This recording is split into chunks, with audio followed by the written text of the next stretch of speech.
I used to call it laziness. That was the easiest explanation. Whenever I delayed something important, whenever days passed and nothing moved forward, whenever I felt behind but couldn't explain why, I told myself I was lazy. That word felt safe, temporary, fixable someday. But the truth was much more uncomfortable. I wasn't lazy. I was avoiding something very specific. I didn't avoid work in general. I could stay busy for hours. I avoided starting the thing that actually mattered. The moment where excuses stop working, the moment where effort becomes visible, the moment where I could no longer hide behind potential. Because as long as I stayed almost ready, I didn't have to face the result. Calling myself lazy protected my ego. Avoidance exposed it. So I chose the lie that hurt less. For a long time, I believed clarity was the problem. I told myself I just needed to think more, plan better, understand myself fully. Once things made sense, I'd move. But that was another quiet lie.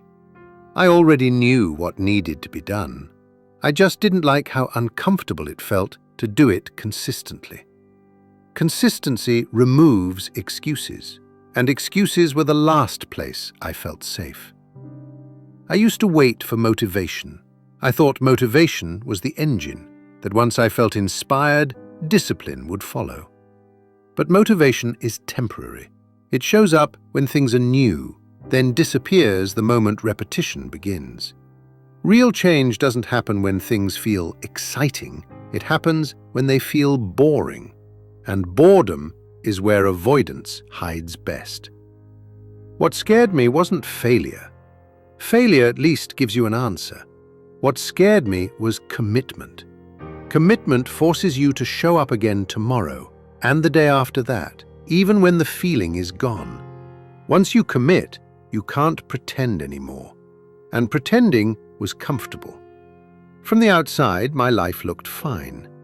That was the most dangerous part. I wasn't collapsing. I wasn't desperate. I was functioning. Functioning gives you permission to stay the same. It lets you say, I'll change later. I just need more time. But later never arrives. Only patterns do.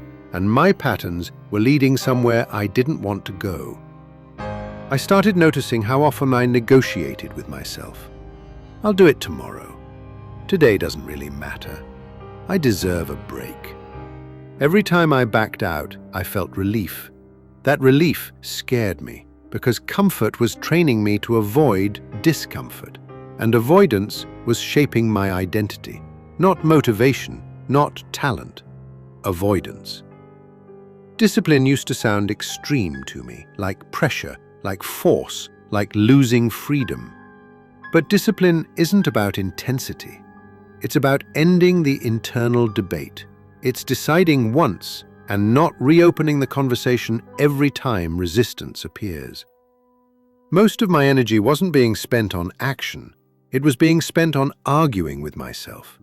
That argument never ends unless you end it. I also realized something else. I wasn't afraid of working hard. I was afraid of finding out how disciplined I actually was. Because once you know that, you can't hide anymore. No more blaming timing, no more blaming mood, no more waiting for the right moment. Just choices, and choices reveal who you really are. At some point, I stopped asking what I wanted. I started asking what I was willing to repeat. Because life isn't built from intentions, it's built from repetition. And repetition doesn't care about motivation, it only cares about what you tolerate. Nothing changed overnight. There was no breakthrough moment, no sudden confidence, just small decisions made without enthusiasm, showing up when it felt pointless, doing the thing even when I didn't feel ready. And slowly, something shifted.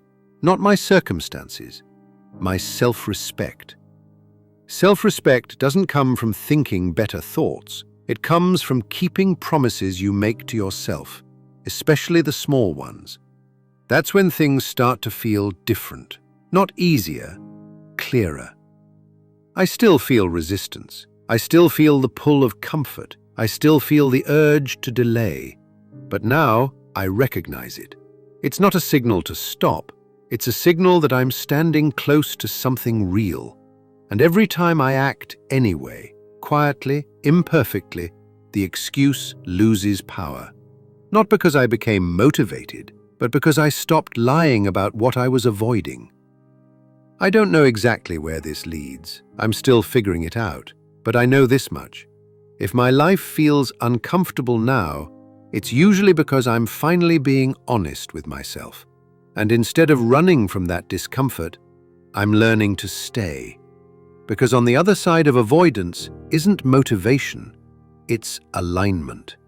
And alignment doesn't shout, it stays.